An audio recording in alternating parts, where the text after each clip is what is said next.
AP mega DSC SGT 2025 offline test series program. Offline exams ప్రత్యేకతలు 35 టెస్ట్లతో 70 రోజుల ప్రణాళికతో offline exams నిర్వహించబడును. ప్రతి సబ్జెక్టు టాపిక్ వైజ్ 20 డివిజనల్ టెస్టులు నిర్వహించబడును. SGT మోడల్లో 5 రివిజన్ టెస్టులు నిర్వహించబడును.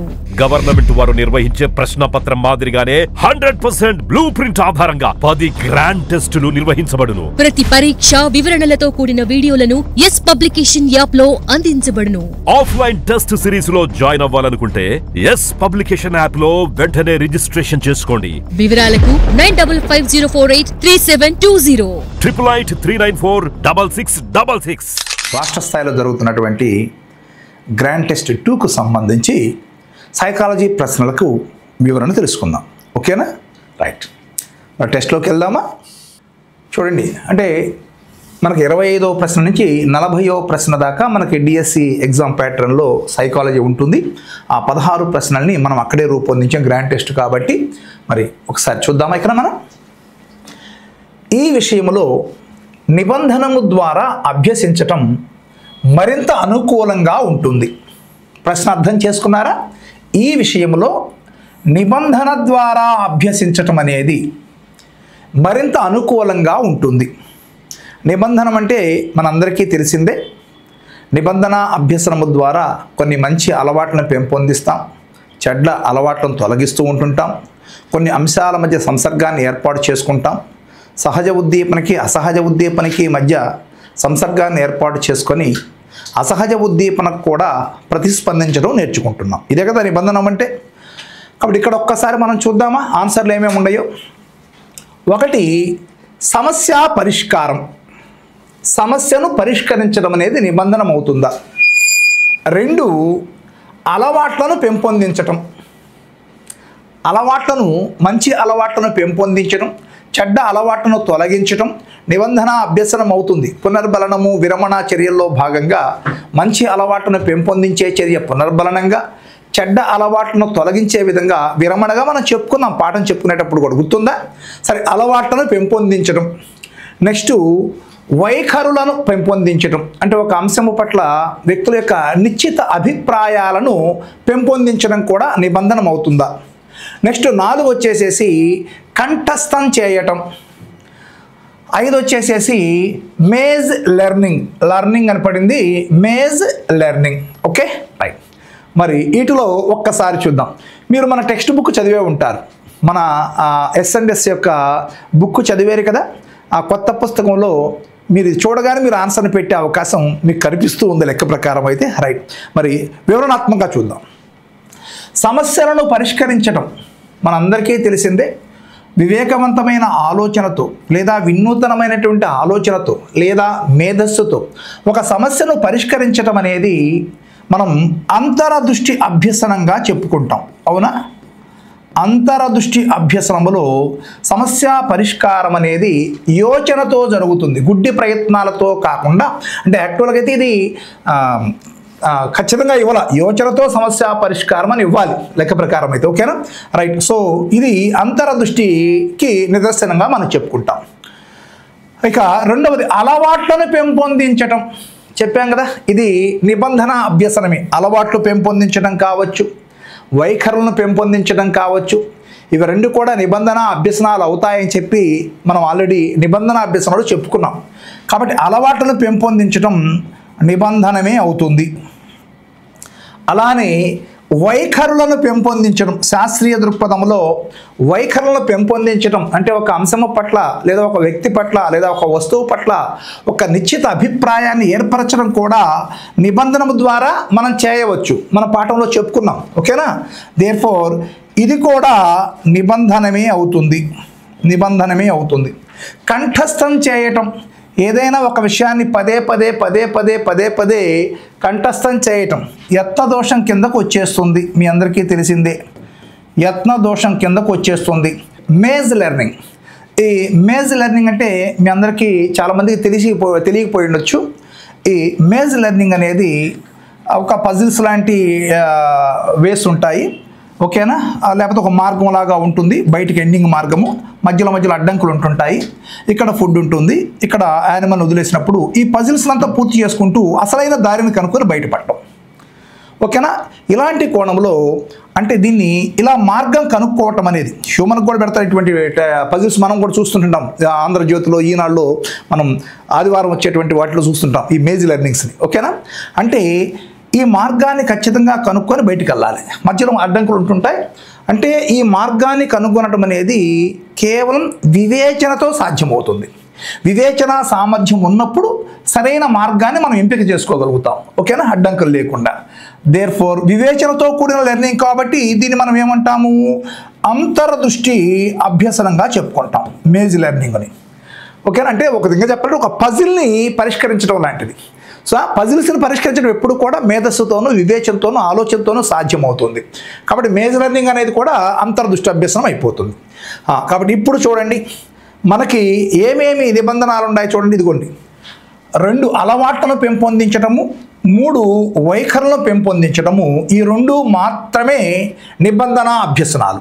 మిగతా అన్నీ కూడా వేరే. అంటే సమస్య పరిష్కారం వచ్చేసేసి అంటే వినూత్నమైన ఆలోచనతో సమస్యను పరిష్కరించడం అనేది అంతర్దృష్టి అభ్యసనం అయిపోతుంది. అలానే కంఠస్థము చేయటం అనేది, ఒక విషయాన్ని పదే పదే అభ్యసించడం అనేది యత్నదోష అభ్యసనం అయిపోతుంది. అలానే మేజ్ లెర్నింగ్ అంటే ఈ ఒక పజిల్స్ని పరిష్కరించడం లాంటిది అనేది కూడా అంతర్దృష్టి అభ్యసనం అయిపోతుంది. కాబట్టి నిబంధనము ద్వారా కేవలం 2వది 3వది ఈ 2 ఆన్సర్లుగా ఎక్కడుందో ఒక్కసారి చూడండి. 2, 3. ఎస్, ఇక్కడ చూడండి, option 2 is right answer. Option 2 is right answer. Okay, మరి నెక్స్ట్ క్వశ్చన్లోకి వెళ్ళిపోదామా. పెరుగుదల, వికాసము మరియు పరిపక్వతకు సంబంధించిన సరైన ప్రవచనాన్ని గుర్తించండి. చూడండి, పెరుగుదల, వికాసము మరియు పరిపక్వత. ముందర ఈ మూడిటికి సంబంధించినటువంటి సరైన వివరణ మీ వద్ద ఉండాలి. ఏమిటి పెరుగుదల అంటే ఏమిటి? వ్యక్తి యొక్క శారీరక అవయవాలలో కనిపించేటువంటి పరిమాణాత్మకమైనటువంటి మార్పులని పెరుగుదల అంటాం.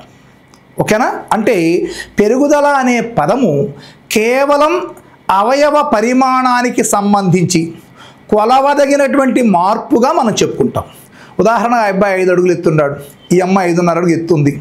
ఓకేనా, అలా లేకపోతే ఆ అబ్బాయి చెయ్యి 3 అడుగులు ఉంది, కాలు 4 అడుగులు ఉంది అన్నట్టుగా, నడుము 38 అంగుళాలు ఉంది, ఇలా చెప్పుకుంటాం మనం. అంటే ఇవన్నీ కూడా పరిమాణాత్మకమైనటువంటి మార్పులుగా మనం చెప్పుకోవచ్చు. దీన్ని పెరుగుదల అంటాం. ఓకేనా, సైకాలజీ పరిభాషలో. ఇక 2వది వికాసం చెప్పే ముందు పరిపక్వత. పరిపక్వత అంటే ఏమిటి? ఎస్, ఎలాంటి శిక్షణ ప్రమేయము లేకుండా, అంటే దీని మీద పరిసర ప్రభావం అస్సలు ఉండదు, కేవలం అనువంశిక ప్రభావం మాత్రమే ఉంటుంది.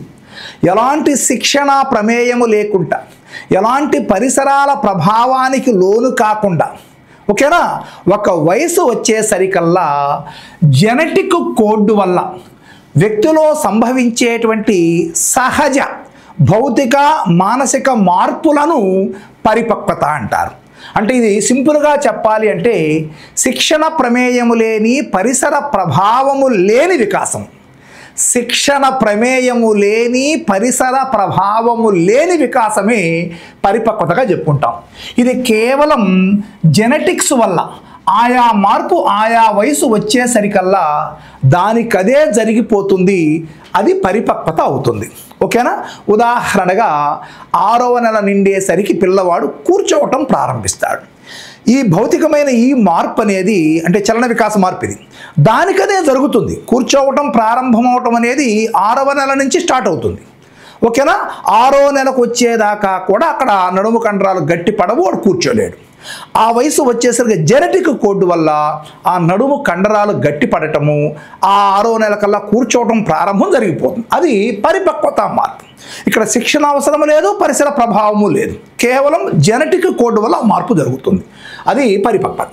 ఇక వికాసం. వికాసం అంటే సింపుల్గా ఒకే ఒక మాట చెబుతున్నాను, వికాసము is equal to F of పరిపక్వత బై అభ్యసనము అని మనం నేర్చుకున్నాం. ఇదేందా మాస్టర్ గారు బై అని చదువుతున్నాడు ఇంటూ రాసి అనుకోబాకండి.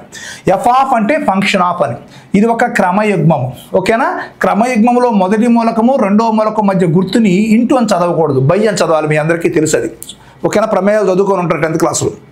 ఎస్ అంటే ఈ క్రమములో అంటే తగిన పరిపక్వత వచ్చి దాని పట్ల అభ్యసనం జరిగినట్లయితే అది గన ఈ రెండిటి వల్ల గన మన వ్యక్తి ప్రవర్తనలో మార్పు కనిపించినట్లయితే దాన్ని వికాసము అని అంటాం. ఓకేనా? అంటే తగిన వయస్సు రావాలి, అంటే పరిపక్వత, తగిన పరిపక్వత రావాలి, అలానే దానిని మనము అభ్యసించాలి. ఈ రెండిటి వల్ల ఆ వ్యక్తి ప్రవర్తనలో గన మార్పు వచ్చినట్లయితే దాన్ని ఏమంటాం మనము? వికాసము అని అంటాం. ఉదాహరణగా తగిన వయస్సు అంటే సైకిల్ తొక్కేంత వయసు వచ్చింది, సైకిల్ తొక్కటాన్ని అభ్యసించాడు. ఈ రెండిటి వల్ల పిల్లవాడు సైకిల్ తొక్కే అభ్యసన వికాసాన్ని సాధించాడు. ఓకేనా? రైట్. ఇక్కడ మీరు గమనించినట్టయితే సైకిల్ తొక్కే వయసు వచ్చిన వాళ్ళందరికీ సైకిల్ వస్తుందా? సైకిల్ తొక్కడం వస్తుందా? రావటం వల్ల. అవునా? అంటే పరిపక్వత ఒక్కటే వచ్చినంత మాత్రాన డెవలప్మెంట్ ఉండదు.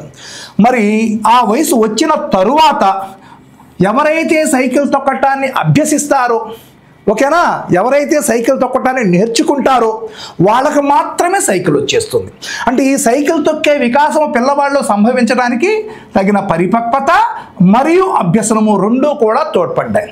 అంటే పిల్లవాడిలో ప్రతి డెవలప్మెంట్ కూడా, ఏ డెవలప్మెంట్ అయినా కూడా తగిన వయసు వచ్చిన తరువాత దాని పట్ల అభ్యసనం చేసినట్లయితే, దానిని కనుక నేర్చుకున్నట్లయితే అది ఆ పిల్లవాడిలో వచ్చిన ప్రవర్తన మార్పుకు కారణమైతే దాన్ని వికాసము అని చెప్పాలి. ఓకేనా? రైట్. కాబట్టి ఈ మూడింటి మధ్య మీకు స్పష్టమైన తేడా అర్థమైంది కదా? ఇప్పుడు చూద్దాం. పెరుగుదల, వికాసము పరిపక్వతకు దారితీస్తాయి. అవునా? అసలు పరిపక్వత అనే పదము సపరేటే, పెరుగుదలనే పదము సపరేటే. ఓకేనా? పరిపక్వత వచ్చిన తర్వాత శిక్షణ తోడైతే వికాసం జరుగుతుంది. ఇది మనం నేర్చుకుంది. కాబట్టి ఇవి రెండు పరిపక్వతకు దారితీస్తాయి అనేది తప్పు. పరిపక్వత దానికదే జెనెటికల్ కోడ్ ప్రకారం ఒక వయసు వచ్చేసరికి దానికలే సహజ వికాసం జరిగేటువంటి ప్రక్రియ అని నేర్చుకున్నాం మనం. శిక్షణ ప్రమేయం లేనిది. పెరుగుదల, వికాసము మరియు పరిపక్వత ఒక్కటే. ఈ మూడు వేరు వేరని మనం ఇప్పుడే తెలుసుకున్నాం. కాబట్టి ఇది కూడా రాంగు. నెక్స్ట్, పరిపక్వత పెరుగుదల మరియు వికాసానికి తోడ్పడుతుంది. ఓకేనా? ఒకసారి చూడండి. పరిపక్వత పెరుగుదల మరియు వికాసానికి తోడ్పడుతుంది. రైట్. గుర్తుపెట్టుకోండమ్మా, వికాసం అంటే ఏం చెప్పుకున్నాం మనం? ఎఫ్ ఆఫ్ పరిపక్వత బై అభ్యసనము. ఓకే, ఇక్కడ చూసినట్లయితే పరిపక్వత పెరుగుదల. ఓకేనా? మరి పుట్టిన తర్వాత పెరుగుదల అనేది అందరిలో జరిగిపోతుంది. ఇది కామన్గా ఉండేటువంటి అంశం. కాకపోతే పరిపక్వత తప్పనిసరిగా వికాసానికి అవసరం మరియు అభ్యసనం కూడా అవసరం. కాబట్టి ఇక్కడున్న స్టేట్మెంట్ ప్రకారం అభ్యసనం లేకపోయినప్పటికీ కూడా పరిపక్వత పెరుగుదల రెండు వికాసానికి తోడ్పడుతుంది. అవునా? వయసు పెరిగే కొంది, అలానే పరిపక్వత వచ్చే కొంది మనలో డెవలప్మెంటల్ అంటే మెంటల్ డెవలప్మెంట్ కానీ, సోషల్ డెవలప్మెంట్ కానీ, ఎమోషనల్ డెవలప్మెంట్ కానీ అన్నీ జరుగుతాయి. కాబట్టి ఈ రెండు, ఇంకొక మాట కూడా రాయొచ్చు. ఏమని రాయొచ్చు? అభ్యసనం కూడా అని కూడా రాయొచ్చు. కానీ ఆ అభ్యసనం అనే మాట రాయకపోయినప్పటికీ కూడా ఈ రెండు అంశాలు వికాసానికి తోడ్పడతాయి. Very good. పెరుగుదల ఏ విధంగా వికాసానికి తోడ్పడుతుందయ్యా అంటే వికాసంలో భౌతిక వికాసం ఉంటుంది, మనకు తెలిసింది. అలానే చలన వికాసం భౌతిక వికాసం మీద ఆధారపడి ఉంటుందని కూడా మనకు తెలిసింది. కాబట్టి ఈ పరిపక్వత, ఈ పెరుగుదల అనేది ఈ భౌతిక వికాసానికి తోడ్పడుతుంది. ఆ విధంగా మనం చూడొచ్చు. ఆ విధంగా చలన వికాసానికి తోడ్పడుతుంది. అలానే పరిపక్వత కూడా వికాసానికి తోడ్పడుతుందని మనం ఆల్రెడీ నేర్చుకున్నాం. కాబట్టి ఇది రైట్ స్టేట్మెంటే. అభ్యసనం అనే మాట లేకపోయినా కూడా ఈ రెండు దానికి తోడ్పడతాయి అనేది రైట్ స్టేట్మెంటే. నెక్స్ట్, పెరుగుదల మరియు వికాసము పరిపక్వత నుండి స్వతంత్రంగా ఉంటాయి. ఇది తప్పు కదా? పరిపక్వత మీద ఆధారపడి వికాసం జరుగుతుందని చెప్పినప్పుడు ఇవి వేరువేరుగా ఉంటాయనేది తప్పు కదా? అవునా? కాబట్టి ఈ స్టేట్మెంట్ చూడంలోనే రాంగ్ అనేది మనకు అర్థమైపోతుంది. కాబట్టి ఇప్పుడు ఈ మూడింట్లో రైట్ స్టేట్మెంట్ ఏందయ్యా అంటే ఓన్లీ థర్డ్ స్టేట్మెంట్ అనేది ఒక్కటే రైట్గా మనం చెప్పుకోవచ్చు. క్లియర్? రైట్. నెక్స్ట్ క్వశ్చన్లోకి వెళ్ళిపోదామా?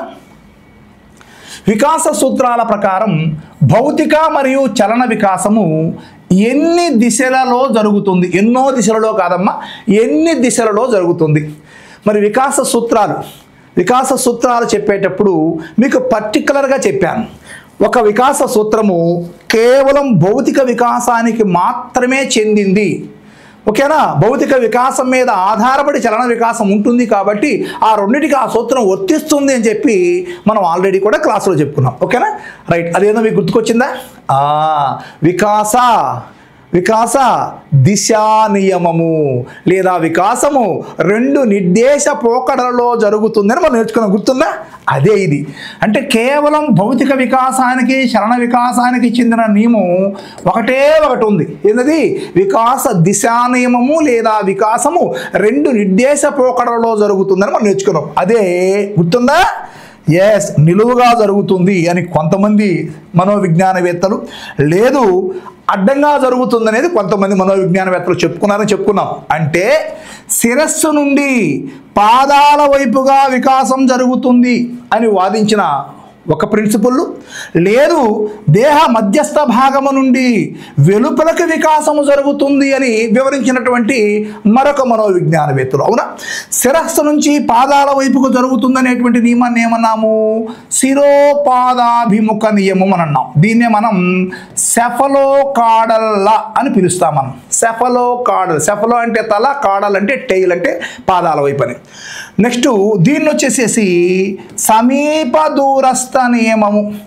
సమీప దూరస్థ నియమము, ప్రాక్సిమో డిస్టల్ లా అంటాం దీన్ని మనం. ప్రాక్సిమో డిస్టల్ లా. కాబట్టి వీళ్ళు ఏం చెప్తారయ్యా అంటే వికాసం అనేది తల నుండి ప్రారంభమై పాదాల వైపుగా కొనసాగుతుంది, కింది వైపుగా. శిరోపాదాభిముఖ నియమం.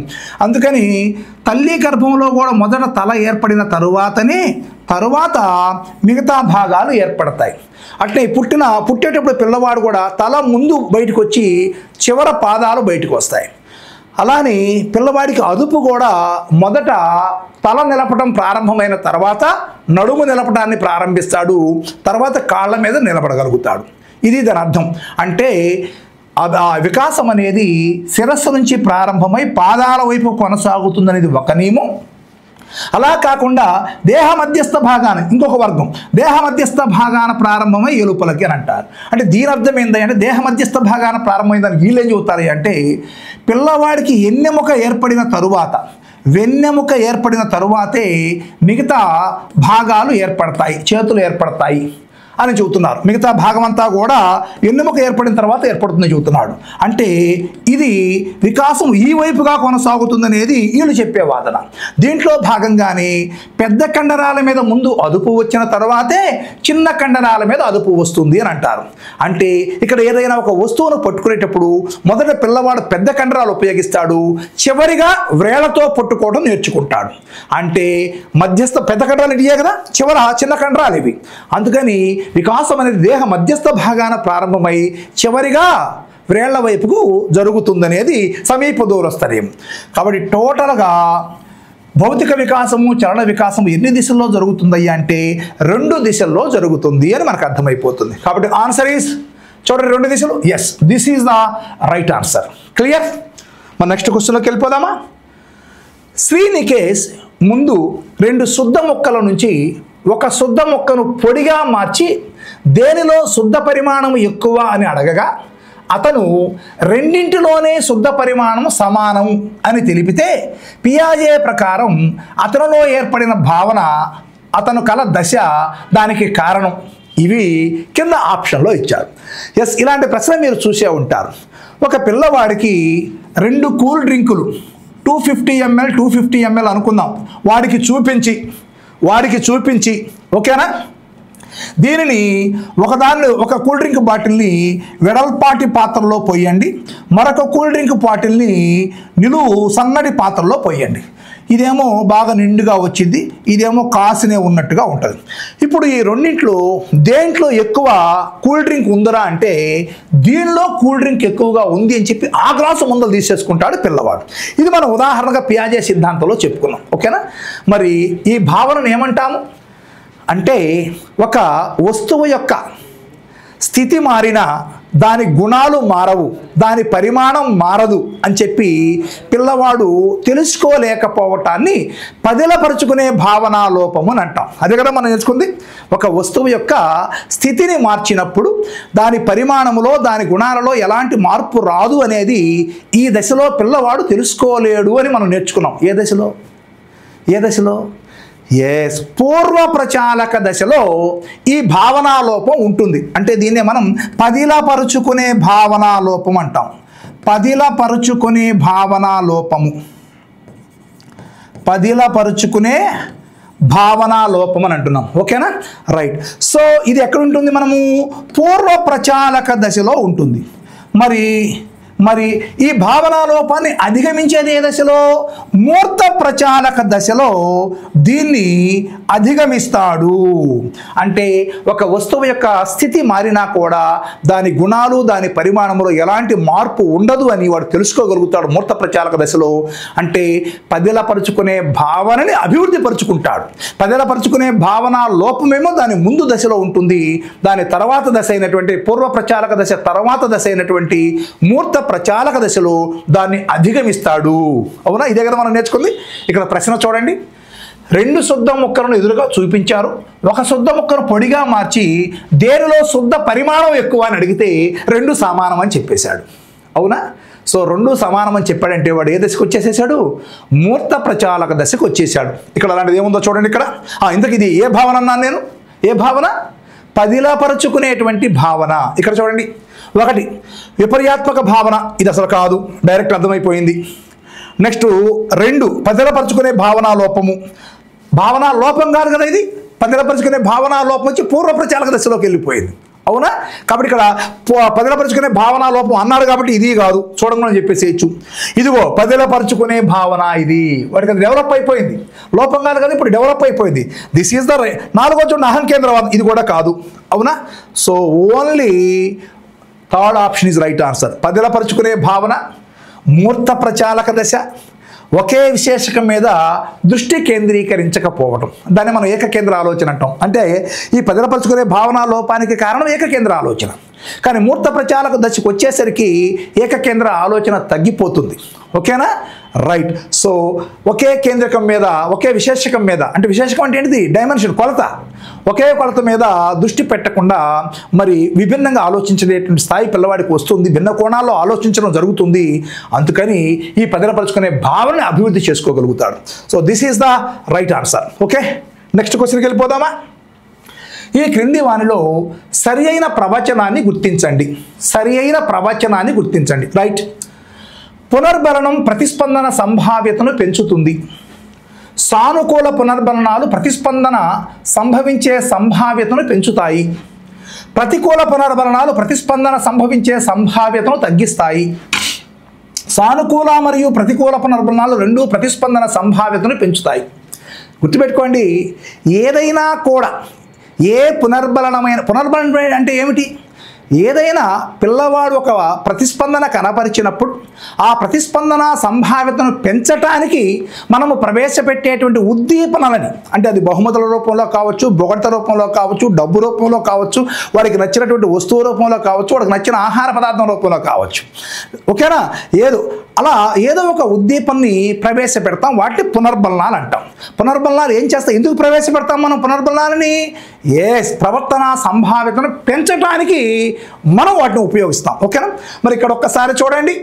ఇక్కడ చూడండి, అంటే టోటల్గా ఏ పునర్బలనమైనా కూడా, అనుకూల పునర్బలనైనా ప్రతికూల పునర్బలనైనా టోటల్గా ప్రవర్తన సంభావ్యతను పెంచడానికి మనం ఉపయోగిస్తాం. అవునా, మరి అలా ఈ వాక్యాలు ఒక్కసారి మనం స్టేట్మెంట్ చూద్దాం. పునర్బలనం అంటే ఎందుకు చెప్పాను కదా, అర్థమైంది కదా. పునర్బలనం అంటే ఏమిటి? ఏదైనా ఒక ప్రవర్తనని అభివృద్ధి పరచడానికి మనం ప్రవేశపెట్టేటువంటి ఉద్దీపనలని, అంటే ఇటే పునర్బలనాలు అంటాం. ఓకేనా, పునర్బలనాలు ఎప్పుడూ కూడా ప్రవర్తన సంభావ్యతను పెంచుతాయి. Okay, right. ఇక్కడ చూడండి, పునర్బలనము ప్రతిస్పందన సంభావ్యతను పెంచుతుంది. సానుకూల పునర్బలనాలు ప్రతిస్పందన సంభవించే సంభావ్యతను పెంచుతుంది. ప్రతికూల పునర్బలనాలు ప్రతిస్పందన సంభవించే సంభావ్యతను తగ్గిస్తాయి. సానుకూల మరియు ప్రతికూల పునర్బలనాలు రెండూ ప్రతిస్పందన సంభావ్యతను పెంచుతాయి. ఒక్కసారి చూడండి, మన స్టేట్మెంట్ ప్రకారము పునర్బలనాలు ప్రతిస్పందన సంభావ్యతను పెంచుతాయి. అవునా? కాబట్టి అది ఏ పునర్బలమైనా సరే. కానీ ఇక్కడ మాత్రం తగ్గిస్తాయి అనే మాట ఉంది. సో ఈ 3 రైట్లే. అవునా? ఇది తప్పు. ఇది తప్పు. నేను అడిగింది ఏంది? ఈ కింది వాళ్ళు సరైన ప్రవచనాన్ని గుర్తించండి. కాబట్టి ఇది తప్పు కదా. ఇక మిగతా 3 రైట్లు అయినట్టేగా. ఏ బి డి 3 రైట్లే. ఎక్కడుందో చూడండి. ఏ బి డి ఎక్కడుందో answer. Just this is the right answer. This is the right answer. Next క్వశ్చన్లోకి వెళ్దామా? ఈ క్రింది వాటిలో శాస్త్రీయ నిబంధన యొక్క ఉదాహరణలు గుర్తించండి. శాస్త్రీయ నిబంధన యొక్క ఉదాహరణలు. Classical conditioning. ఏ రోడ్డు దాటుతున్న వృద్ధుడికి సహాయం చేసిన పిల్లవాడికి ప్రవర్తనను పునర్బలనం చేయడానికి బహుమతి ఇవ్వటం. బి అక్షరాలను సరిగ్గా రాయటం నేర్పడానికి 4 రోల్డ్ బుక్కులపై పిల్లలతో రాయించటం. సి పూర్వ పాఠశాల దశ పిల్లలను మొదట్లో కాపీలు మరియు బొమ్మలు ఇవ్వటం ద్వారా పాఠశాలకు అలవాటు పడేలా చేసి ఆ తర్వాత నెమ్మదిగా ఇష్టపడి ఇతర కృత్యాలు చేయించి పాఠశాలకు ఇష్టంగా వెళ్ళేలా చేయటం. వివిధ రకాల వస్తువులను కలిగి ఉన్న ట్రైన్ నుండి సారూప్య వస్తువులు వేరు చేసే కృత్యాన్ని పిల్లలకు ఇవ్వటం. రైట్. ఒక్కసారి చూడండి. నిబంధనము, శాస్త్రీయ నిబంధనము. ఓకేనా? రైట్. ఫస్ట్ ఉదాహరణ, రోడ్డు దాటుతున్న వృద్ధుడికి సహాయం చేసిన పిల్లవాడికి ప్రవర్తన పునర్బలం చేయడానికి బహుమతి ఇవ్వటం. అమ్మ, ఒక రోడ్డు దాటుతున్నాడు పిల్లవాడు, ఆ రోడ్డు దాటేవాడికి సహాయం చేశాడు. అంటే ఒక మంచి ప్రవర్తన కనపరిచాడు. ఒక మంచి ప్రవర్తన కనబడగానే వెంటనే ఏదో ఒక బహుమతి అందింది. ఓకేనా? అంటే ప్రతిస్పందనకి ఉద్దీపన లభించటం వల్ల ఇది బలోపేతం అయిపోయింది. ఇలాంటి సిద్ధాంతం ఏ సిద్ధాంతం అమ్మ? ముందు మంచి ప్రవర్తన కనబడినప్పుడు దానికి ఏదైనా ఒక ఉద్దీపన పునర్బలంగా అందించడం ద్వారా ఆ ప్రవర్తన బలోపేతమైపోయినట్లయితే దాన్ని కార్యసాధక ప్రవర్తన అంటామని మనం నేర్చుకున్నాం. అంటే అది కార్యసాధక నిబంధన అవుతుంది. కాబట్టి ఈ వాక్యం కార్యసాధక నిబంధన తెలియచేస్తుంది. రైట్. రెండవది, అక్షరాలను సరిగ్గా రాయటం నేర్పడానికి 4 రోల్డ్ బుక్కులపై, అంటే 4 రూల్ బుక్ అమ్మ, 4 రోల్డ్ బుక్కులపై పిల్లలతో రాయించడం అనేది. అమ్మ, అక్షరాలు గుండ్రంగా రాయాలి అంటే 4 రోల్డ్ బుక్కుల మీద అనేక సార్లు రాయించడం ద్వారా చక్కని రాత నైపుణ్యాలు అలవరుచుకున్నాడు. గుర్తుపెట్టుకోండి, మనం చెప్పుకున్నాం మానసిక రంగములో, మానసిక చలనాత్మక రంగానికి సంబంధించినటువంటి అంశాలు ఏవైనా కూడా పిల్లవాళ్ళు చక్కగా నేర్చుకోవాలి అంటే యత్న దోష పద్ధతిలో నేర్చుకుంటారు. అంటే మనం అభ్యాసం చేయించడం, డ్రిల్ చేయించడం అన్నీ కూడా యత్నదోష అభ్యసనాలే కదమ్మా. కాబట్టి ఈ యొక్క రాత నైపుణ్యాలు బాగా రావాలి అంటే కాపీలు రాయించడం లేదా 4 రోల్డ్ బుక్లు రాయించడం అనేవన్నీ కూడా యత్నదోష పద్ధతిలో జరిగాయి. కాబట్టి ఈ వాక్యము యత్నదోష సిద్ధాంతాన్ని తెలియచేస్తుంది. ఇదేమో కార్యసాధక నిబంధన తెలియచేస్తుంది. ఈ బి ఏమో యత్నదోష సిద్ధాంతాన్ని తెలియచేస్తుంది. సి పూర్వ పాఠశాల దశ పిల్లల్ని మొదట్లో కాఫీలు మరియు బొమ్మలు ఇవ్వటము ద్వారా పాఠశాలకు అలవాటు పడేలా. అమ్మా, గుర్తుపెట్టుకోండి, ఒక మంచి అలవాటు చేయటం అనేది ఎప్పుడు కూడా శాస్త్రీయ నిబంధన అవుతుంది అని మనం ముందర చెప్పుకున్నాం. అంటే పిల్లవాడు వచ్చాడు, వచ్చిన వెంటనే వాడికి ఒక బొమ్మ, ఒక కాఫీ ఇస్తున్నాం. వచ్చాడు, బొమ్మ, కాఫీ ఇస్తున్నాం. ఓకేనా? రైట్. ఇలా ఇవ్వటం ద్వారా అంటే ఆ అలవాటు అనేది వాడికి బాగా బలపడిపోయింది. ఓకేనా? కాబట్టి ఆ తర్వాత నెమ్మదిగా ఆ పిల్లవాడు పాఠశాలకు వచ్చేందుకు చేయగలిగారు. సో ఇది మనము శాస్త్రీయ నిబంధనగా చెప్పుకుంటాం. ఓకేనా? రైట్. 4వ చూద్దామా. వివిధ రకాల వస్తువులను కలిగి ఉన్న ట్రైన్ నుండి సారూప్య వస్తువులను వేరు చేయటం. సారూప్య వస్తువులు వేరు చేయాలంటే ఏముండాలి? వివేచన ఉండాలి. ఓకేనా? వివేచనతో కూడింది కాబట్టి దాన్ని ఏమన్నాను మనము? అంతరదృష్టి అభ్యసనం అంటాం. ఓకే? కాబట్టి దీంట్లో కేవలం శాస్త్రీయ నిబంధన. గుర్తుపెట్టుకోండి, అలవాటు అనే మాట కనిపించింది అంటే అది శాస్త్రీయ నిబంధన అవుతుంది. గుర్తుపెట్టుకోవాలి. ఓకేనా? Right. So option C is right answer. ఎక్కడ ఉంది? Option C. రైట్. సి. ఇదిగోండి 4. సి ఈజ్ రైట్ ఆన్సర్గా మనం చెప్పుకోవచ్చు. క్లియర్? రైట్. నెక్స్ట్ క్వశ్చన్లోకి వెళ్ళిపోదామా.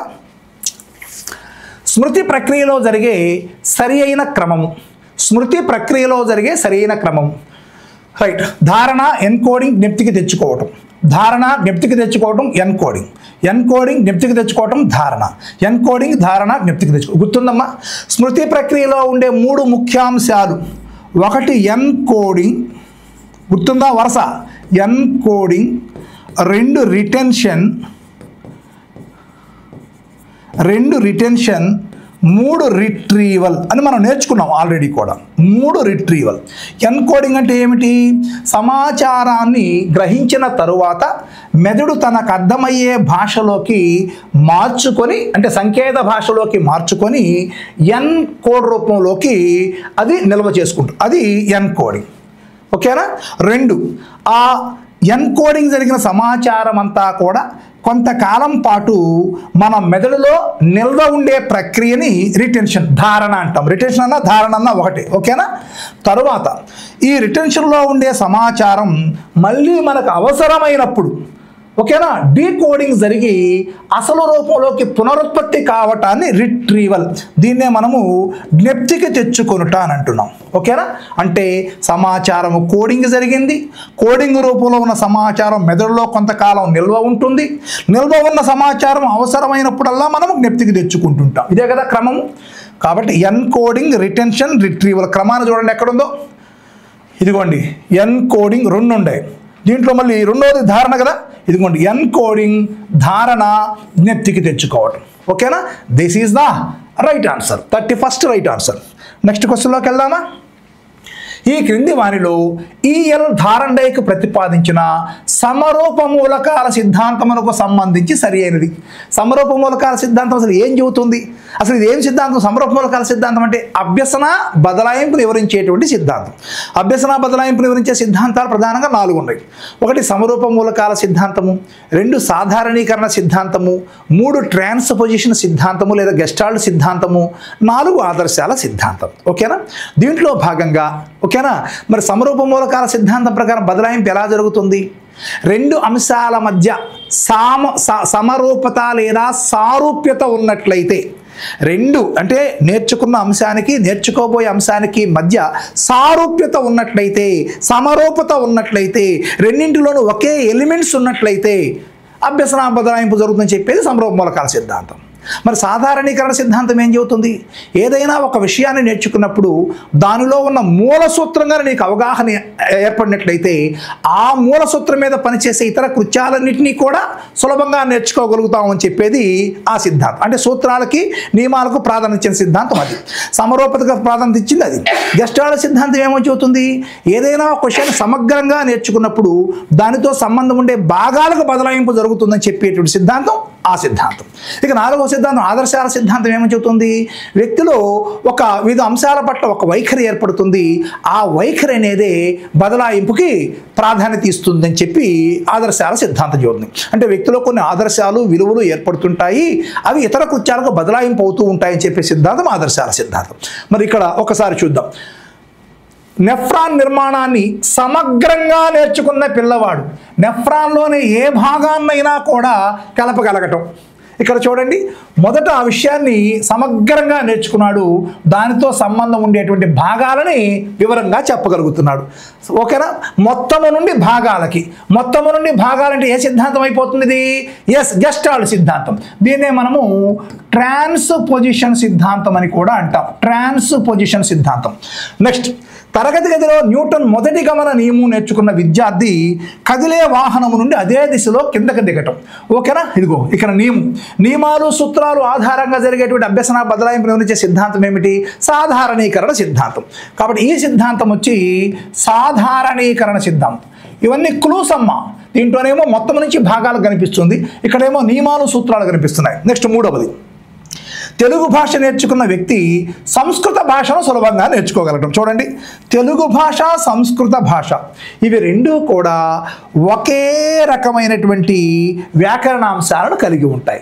అందుకని తెలుగు భాషను నేర్చుకున్న ఎవరైనా సంస్కృత భాషను సులభంగా నేర్చుకోగలుగుతారు, సంస్కృత భాష నేర్చుకున్న ఎవరైనా కూడా తెలుగు భాషని సులభంగా నేర్చుకోగలుగుతారు. కారణం ఏంటంటే రెండింటిలో ఉండేటువంటి ఎలిమెంట్స్ ఒకే రకంగా ఉంటాయి. అంటే వ్యాకరణాంశాలన్నీ కూడా ఒకే రకంగా ఉంటాయి.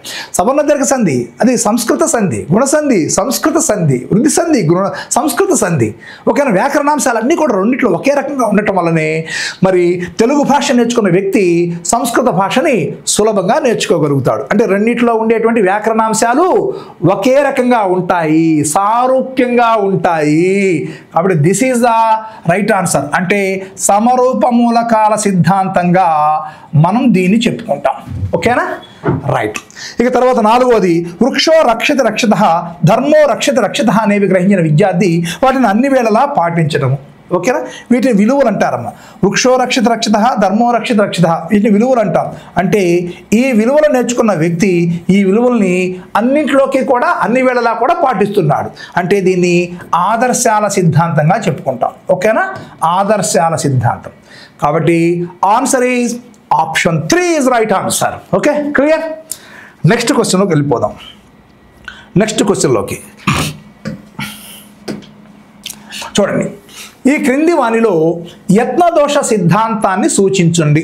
ఈ క్రింది వానిలో యత్నదోష సిద్ధాంతాన్ని సూచించండి. బాల్య వివాహాల నిర్మూలనకు నినాదాలు రూపొందించడం. బాల్య వివాహాల నిర్మూలనకు నినాదాలు రూపొందించడం. నెక్స్ట్, ఒకే సమస్యను వివిధ కోణాలలో పరిష్కరించడం. నెక్స్ట్, కరోనా వ్యాధి పట్ల అవగాహన ఏర్పరచుకొని వాటి నివారణకు జాగ్రత్తలు సూచించడం. నెంబర్ 4, భారతదేశ పటాన్ని అందంగా గీయగలగటం. నెంబర్ 5, భోజనము చేయటానికి వెళ్ళే ముందు చేతులు శుభ్రంగా కడుక్కోవటం. రైట్. ఒక్కసారి యత్నదోష సిద్ధాంతం అనగానే మీరు ఒకటి గుర్తుకు తెచ్చుకోవాలి. ఏంది యత్నదోష సిద్ధాంతం ప్రధానంగా దేని తెలియచేసింది? చాలక కౌశలాల నైపుణ్యాలను అభివృద్ధి పరచడంలో యత్నదోష సిద్ధాంతం ముఖ్యమైనది. అంటే ఏదైనా ఒక పనిని మనం ఒకేసారి నేర్చుకోలేము. అనేక ప్రయత్నాలు చేసే కొలది మనం చేసే దోషాలు తగ్గిపోతూ చివరికి ఖచ్చితమైన ప్రయత్నంతో ఆ పనిని ఎలాంటి తప్పు లేకుండా చేయగలుగుతామని వివరించేది యత్నదోష అభ్యాసం. అవును కదా. దేర్ఫోర్ ఇక్కడ ఏదైనా ఇప్పుడున్న ఆప్షన్స్లో ఆ పని అనేక సార్లు చేస్తే తప్ప మనము ఖచ్చితంగా చేయలేనిది ఏమిటనేది మీరు అర్థం చేసుకోగలిగితే అసలు అన్నీ చదవాల్సిన అవసరమే ఉండదు. ఓకేనా, రైట్. చూద్దాం. బాల్య వివాహాల నిర్మూలనకు నినాదాలు రూపొందించడం. ఇది దేంతో సాధ్యమవుతుందమ్మా? గుడ్డిగా చేస్తే వస్తాయా నినాదాలు? దీనికి తెలివితేటలు ఉండాలి, మేధస్సు ఉండాలి, వివేచన ఉండాలి. కాబట్టి ఇది అంతర్దృష్టి అభ్యసనం కిందకి వెళ్ళిపోతుంది. ఓకేనా. నెక్స్ట్, 2వది ఒకే సమస్యను వివిధ కోణాలలో పరిష్కరించడం. ఓకేనా, అంటే వివేచనతో కూడిన పరిష్కారం కాబట్టి ఇది కూడా అంతర్దృష్టి అభ్యసనం అయిపోతుంది. నెక్స్ట్, కరోనా వ్యాధి పట్ల అవగాహన ఏర్పరచుకొని వాటి నివారణకు జాగ్రత్తలను సూచించడం. అవగాహనతో జరిగే అభ్యసనం కూడా, అవగాహనతో కూడిన అభ్యసనం కూడా ఇది కూడా సంజ్ఞానాత్మక అభ్యసనమే అయిపోతుంది. ఓకేనా. నెక్స్ట్, భారతదేశ పటాన్ని అందంగా గీయగలగటం. ఇక్కడ చూడండి, మరి ఒక పటాన్ని అందంగా గీయగలగటం ఒక్క ప్రయత్నంతో సాధ్యమవుతుందా? ఇది చలన కౌశలం కదా. పటాన్ని గీయటం అనేది ఓకేనా మానసిక చలనాత్మక రంగానికి సంబంధించింది కదా. మరి ఈ మానసిక చలనాత్మక రంగంలో ఉండే అంశాలన్నీ కూడా అభ్యాసము ద్వారా లేదా డ్రిల్ ద్వారా మాత్రమే సాధ్యమవుతాయి. అంటే ఒక పటాన్ని అనేక సార్లు గీయటం వల్ల చివరికి దాన్ని అందంగా గీయగలగటం మనం నేర్చుకోగలుగుతాం. కాబట్టి అనేక ప్రయత్నాల తర్వాత మాత్రమే ఇది ఎలాంటి తప్పు లేకుండా చక్కగా గీయగలుగుతాం. కాబట్టి ఇందులో ఏమి ఇమిడి ఉందయ్యా అంటే యత్న దోషం ఇమిడి ఉంది అని మనకు అర్థమైపోతుంది. క్లియర్. సార్ ఇక్కడ కూడా మానసిక చలనాత్మక రంగమే కదా. భోజనం చేయడానికి వెళ్లే ముందు చేతులు శుభ్రంగా కడుక్కోవటము, భోజనానికి వెళ్లే ముందు చేతులు శుభ్రంగా కడుక్కోవటం అనే దానికి అనేక ప్రయత్నాలు చేయాల్సిన అవసరం లేదు. అవును కదా. మానసిక చలనాత్మక రంగం అయినప్పటికీ కూడా అనేక ప్రయత్నాలు చేయాల్సిన అవసరం లేదు. ఇది పిల్లలు తల్లిదండ్రులను చూసి పెద్దలను చూసి ఇది నేర్చేసుకుంటారు ఊరికనే. ఓకే, అంటే ఇక్కడ పరిశీలన అభ్యసనం జరుగుతుంది లేదా అనుకరణ అభ్యసనం మాత్రమే జరుగుతుంది. యత్నదోష అభ్యసనం జరగదు. Okay, right. కాబట్టి ఆప్షన్ 4 ఈజ్ రైట్ ఆన్సర్. ఎక్కడుందో చూడండి option 4. Yes, this is the right answer. Next క్వశ్చన్లోకి వెళ్ళిపోదామా. శాస్త్రీయ నిబంధనకు సంబంధించి ఆప్షన్ 1 నిరుద్దీపన ప్రతిచర్యలు, ఆప్షన్ 2 ప్రతిస్పందన వెలువడినా వెలువడకపోయినా పునర్బలం లభిస్తుంది, ఆప్షన్ 3 ప్రవర్తన అంతర్గతంగా వ్యక్తిగతంగా ఉంటుంది, ఆప్షన్ 4 జీవి పాత్ర క్రియాత్మకము, ఆప్షన్ 5 ఎస్ఆర్ నిబంధనము. ఇది ఎస్ఆర్ కాదు, ఎస్ నిబంధనము. Okay right. చూడండి, ఫస్ట్ నిరుద్దీపన ప్రతిచర్యలు ఉంటాయి. అంటే ఉద్దీపన ఎదురుగా లేకపోయినా కూడా ప్రతిస్పందిస్తుంది అని అంటుంది. ఇది శాస్త్రీయ నిబంధనమేనా? గుర్తుందా? శాస్త్రీయ నిబంధనానికి కార్యసాధక నిబంధనానికి తేడా తెలుసు కదా. ఉద్దీపన ఎదురుగా ఉన్నప్పుడు మాత్రమే ప్రతిస్పందించినట్లయితే వాటిని ఉద్దీపన ప్రతిస్పందనలు అంటారు. అంటే ఉద్దీపన ప్రతిస్పందన, ఉదాహరణగా ఆహారము ఎదురుగా కనిపించడం వల్లనే కుక్క నోటిలో లాలాజలం వచ్చింది, అవునా? కాబట్టి వీటిని ఉద్దీపన ప్రతిస్పందనలు అంటారు. ఆహారం ఎదురుగా లేకపోయినా కూడా ప్రతిస్పందించినట్టయితే వాటిని నిరుద్దీపన ప్రతిస్పందనలు అంటారు. మనం స్కిన్నర్ సిద్ధాంతంలో చెప్పుకున్నాం, ఆ యొక్క ఎలుకకి ఆహారం ఎదురుగా కనిపించాల, కంటి ఎదురుగా, అయినా కూడా అది ప్రతిస్పందనలు ఇచ్చింది. అనుకోకుండా మీటను నొక్కేసింది, అది సరైన ప్రతిస్పందన అవటం వల్ల ఆహారం లభించింది. ఓకేనా? అలాంటి చర్యల్ని నిరుద్దీపన ప్రతిచర్యలు అంటారు. కాబట్టి ఇది శాస్త్రీయ నిబంధనానికి సంబంధించి సరికాదు ఈ పాయింట్, అవును కదా. ఇది కార్యసాధక నిబంధనానికి సంబంధించి సరి అయింది. శాస్త్రీయ నిబంధనకు అయితే ఏముండాలి? ఉద్దీపన ప్రతిస్పందనలు ఉండాలి. Okay right. 2, ప్రతిస్పందన వెలువడినా వెలువడకపోయినా పునర్బలం లభిస్తుంది. ఇక్కడ అదే కదమ్మా, కుక్క నోట్లో లాలాజలం వచ్చిందా లేదా అనే దాంతో సంబంధమే లేదు. ఆహారం ఇస్తాడంతే, దాని నోట్లో లాలాజలం రాని రాకపోని ఆహారం ఇస్తాడు. అదే కార్యసాధక నిబంధనలో ఎలుక ప్రయత్నం చేస్తేనే దానికి ఆహారం లభించింది, అవునా? లేకపోతే లభించదు. కాబట్టి ఇక్కడ ప్రతిస్పందన వెలువడినా వెలువడకపోయినా పునర్బలం లభిస్తుంది అంటే ఇది శాస్త్రీయ నిబంధనమే. రైట్.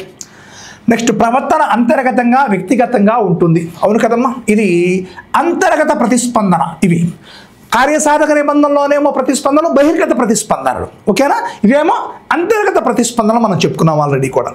నెక్స్ట్, జీవి పాత్ర క్రియాత్మకము. ఆల్రెడీ చెప్పుకున్నాం. జీవి పాత్ర మనం శాస్త్రీయ నిబంధనలు నిష్క్రియాత్మకం. అది ఏ పని చేసి ఆహారాన్ని తెచ్చుకోవాలి కుక్క, దాన్ని కూర్చోబెట్టి ఆహారాన్ని ఇచ్చారు. బట్ అదే కార్యసాధక నిబంధనలో ఎలుక తాను ప్రతిస్పందించి ఆహార అన్వేషణ చేసి మీట ఉనికిని కనుగొని నొక్కి ఆహారాన్ని తెచ్చుకుంది. అంటే అక్కడ జీవి పాత్ర క్రియాత్మకం. అంటే జీవి పాత్ర క్రియాత్మకం ఎక్కడ? కార్యసాధక నిబంధనలో. కాబట్టి ఇది శాస్త్రీయ నిబంధనానికి సరికాదు. ఇక తర్వాత ఇది ఎస్ టైప్ నిబంధనము. ఆర్ కాదమ్మా, ఎస్ టైప్ నిబంధనము. సో ఎస్ టైప్ నిబంధన కాబట్టి ఇది రైటే, అవును కదా. కాబట్టి ఇప్పుడు ఆన్సర్ ఒక్కసారి చూడండి ఏమేమి రైట్లు అయినాయో. 2, 3, 5. 2, 3, 5. ఇది ఎస్ఆర్ నిబంధనం. నిబంధనలు 2 గుర్తుపెట్టుకోవాలి. నిబంధనలు 2. ఒకటేమో ఎస్ టైప్ నిబంధనం అంటాము, రెండోదేమో ఆర్ టైప్ నిబంధనం అంటాము. ఓకేనా? ఎస్ టైప్ నిబంధనం అంటే ఏంది? ఉద్దీపన ప్రాధాన్యత నిబంధనము. ఆర్ టైప్ నిబంధనం అంటేనేమో ప్రతిస్పందన ప్రాధాన్యత నిబంధనము. అంటే ఇక్కడికి వచ్చేసరికి ఉద్దీపనకు మధ్య సంసర్గం ఏర్పడిపోతుంది. ఓకేనా? అంటే సహజ ఉద్దీపనకు అసహజ ఉద్దీపనకు మధ్య సంసర్గం ఏర్పడుతుంది కాబట్టి దీన్ని ఎస్ టైప్ నిబంధనం అంటున్నాం.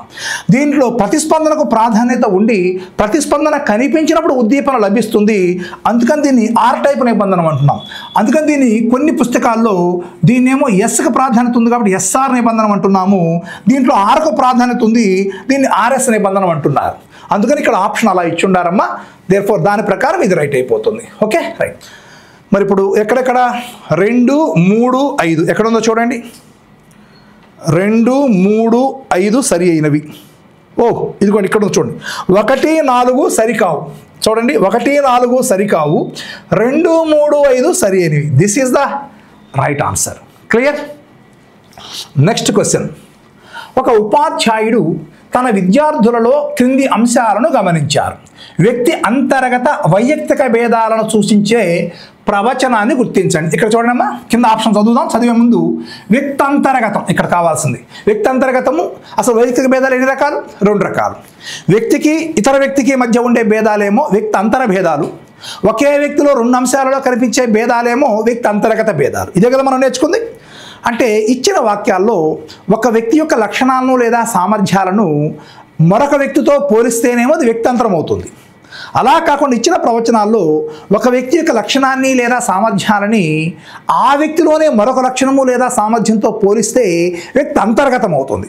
ఇక్కడ అడిగింది వ్యక్తి అంతర్గతం కాబట్టి ఒక వ్యక్తి యొక్క లక్షణాన్ని ఆ వ్యక్తిలోనే మరొక లక్షణంతో పోలిస్తే సరిపోతుంది. అలాంటివి చూద్దాం మనం ఇక్కడ. చూడండి, ఇక్కడ తరగతిలో ఇతర విద్యార్థుల కంటే వంశీ అనే విద్యార్థి అధిక నాయకత్వ నైపుణ్యాలను కలిగి ఉన్నాడు. చూడండి, ఇతర విద్యార్థుల కంటే ఇతను ఎక్కువగా కలిగి ఉంటాడు, అంటే ఇతర విద్యార్థులతో పోలిక జరిగింది కాబట్టి వ్యక్తంతర భేదం అది, కాబట్టి ఇది కాదు.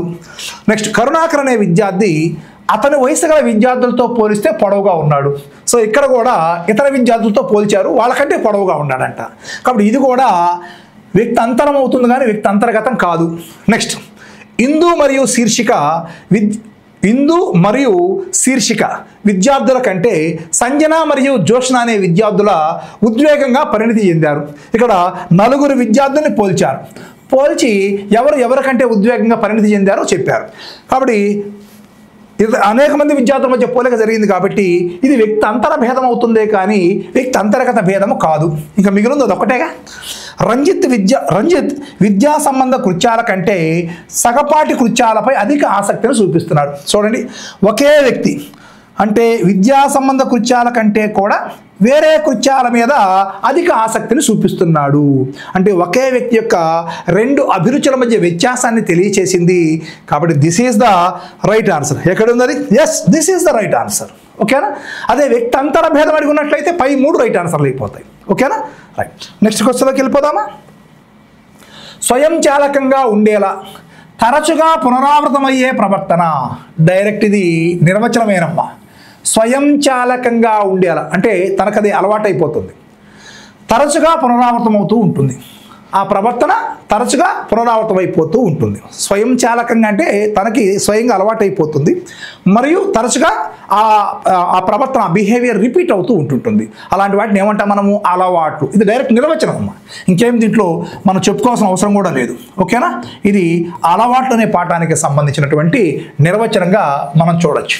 ఆ ప్రవర్తన తరచుగా పునరావృతం అయిపోతుంది. ఉదాహరణగా ప్రతి ఆదివారం గుడికి వెళ్ళే అలవాటు, కరెక్ట్ ఆదివారం అవ్వగానే అటైనా గుడికి వెళ్ళిపోతారు. ఓకేనా? ప్రతి ఆదివారం చర్చికి వెళ్ళే అలవాటు, ప్రతి ఏకుంజామున 5ంటికి లేచి నడిచే అలవాటు, 5ంటికి చదివే అలవాటు, ఇవన్నీ అలవాట్లు. ఓకేనా? అవి పునరావృతం అవుతూ ఉంటుంటాయి ఆ ప్రవర్తన ఆ సమయానికల్లా. అలాంటి వాటిని అలవాట్లు అంటారమ్మా. Therefore D is right answer. ఇంకా దానికి చెప్పేది ఏమీ లేదు. ఓకేనా? నెక్స్ట్ సిగ్మండ్ ఫ్రాయిడ్ పేర్కొన్న జననాంగ దశకు చెందిన వారిని గుర్తించుము. ఓకేనా? సిగ్మండ్ ఫ్రాయిడ్ యొక్క దశలు ఏమేమి ఉన్నాయి? మీకు ఒక కోడ్ చెప్పాను నేను, మాస్ జీజే అని చెప్పాను. అంటే మౌఖిక దశ, ఆసన దశ, శిశ్న దశ, గుప్త దశ, జననాంగ దశ. కింద ఆప్షన్స్ అది దగ్గర మనం దాని గురించి మాట్లాడుకోం. సిరి తండ్రి ప్రేమాభిమానాలు పొందడానికి తల్లి లక్షణాలను అలానే లిట్టు తల్లి ప్రేమాభిమానాలు పొందడానికి తండ్రి లక్షణాలను అనుకరించడం. నెక్స్ట్ సిరి తల్లి ప్రేమాభిమానాలు పొందడానికి తండ్రి లక్షణాలను, లిట్టు తండ్రి ప్రేమాభిమానాలు పొందడానికి తల్లి లక్షణాలను అనుకరించడం. 2 ఒకే ఆప్షన్లు ఇచ్చాడు ఇక్కడ. రైట్. సిరి తల్లిని ప్రత్యర్థిగా భావించి తండ్రి ప్రేమాభిమానాలు పొందాలనుకోవటం. కార్తీక్ తన సహ విద్యార్థి దీప పట్ల ఆకర్షితులవ్వటం. ఓకే అమ్మ, ఇక్కడ మీరు గమనిస్తే 1, 2 ఆప్షన్లు ఒకటే ఇచ్చారమ్మా, ఇల్లు మార్చలేదు. ఓకే రైట్, మీకు ఈ పాటికి అర్థమైపోయి ఉండాలి. దీన్ని మనం ఏమంటున్నాము? సిరి తండ్రి ప్రేమాభిమానాలు, అమ్మాయి తండ్రి ప్రేమాభిమానాలు పొందడం అనేది ఎలక్ట్రా కాంప్లెక్స్ అంటాం దీన్ని మనం, ఎలక్ట్రా కాంప్లెక్స్. అట్నే రెండోది లిట్టు తల్లి ప్రేమాభిమానాలు పొందడానికి తండ్రి లక్షణాలు అనుకరించడం. ఓకేనా? దీన్ని మనం ఎడిపస్ కాంప్లెక్స్ అంటాం కదా, ఎడిపస్ కాంప్లెక్స్. ఈ మాట మీరు వినే ఉంటారు. సో ఇది అదే, ఇది కూడా అది, రెండోది కూడా. మూడోది సిరి తల్లిని ప్రత్యర్థిగా భావించి తండ్రి ప్రేమాభిమానాలు పొందడం. జనరల్గా అదే కదా మనకి ఎలక్ట్రా కాంప్లెక్స్లో ఉండేది, అదే కదా. సో ఇది కూడా ఎలక్ట్రా కాంప్లెక్స్లో భావనే, ఎలక్ట్రా కాంప్లెక్స్. ఇక తర్వాత ఇది ఒక్కటే డిఫరెంట్గా ఉంది. కార్తీక్ తన సహ విద్యార్థి దీప పట్ల ఆకర్షితులవటం అంటే దీన్ని ఏమనొచ్చమ్మా?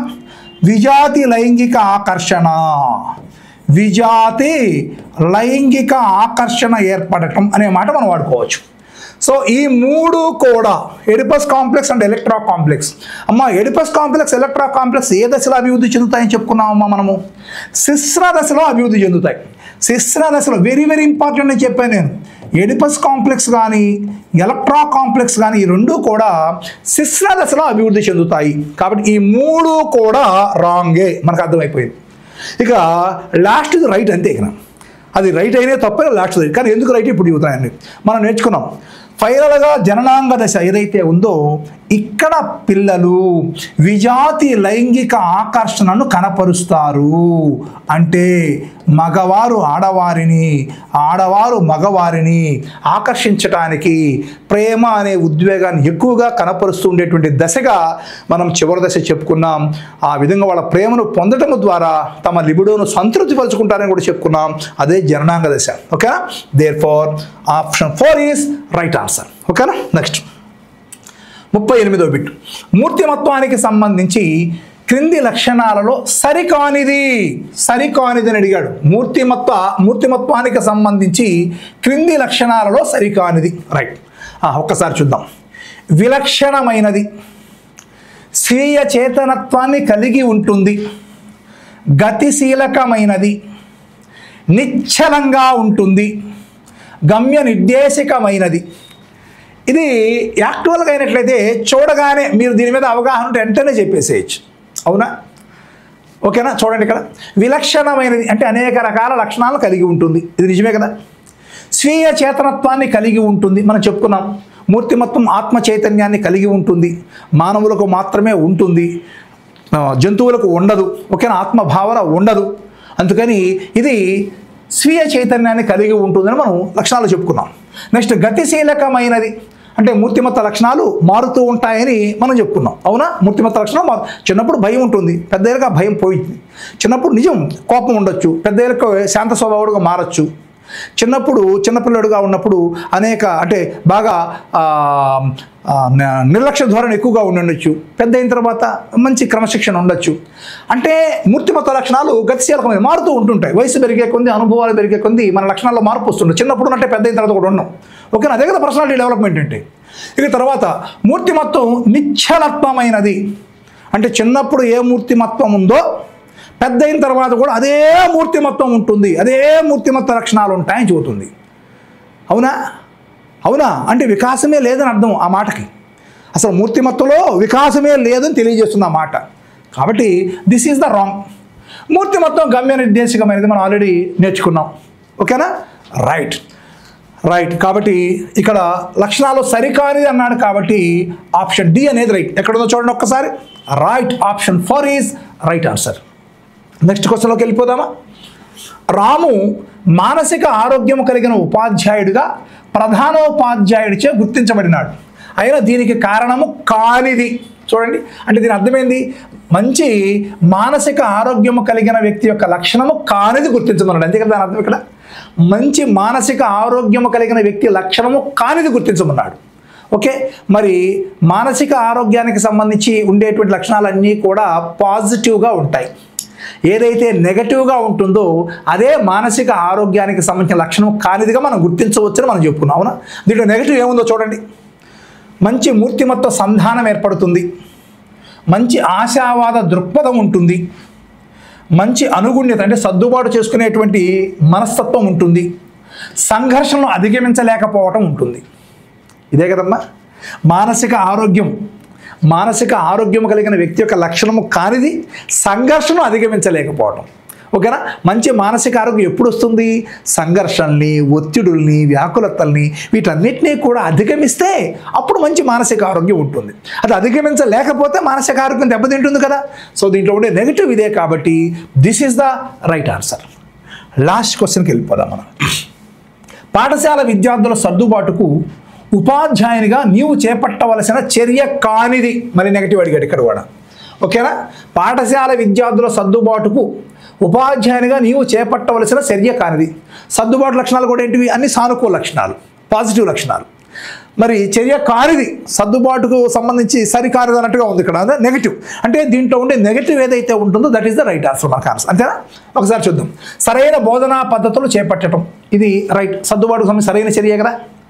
సరైన సౌకర్యాలు కనిపించడం, ఇది కూడా పాజిటివ్ చర్య కదా.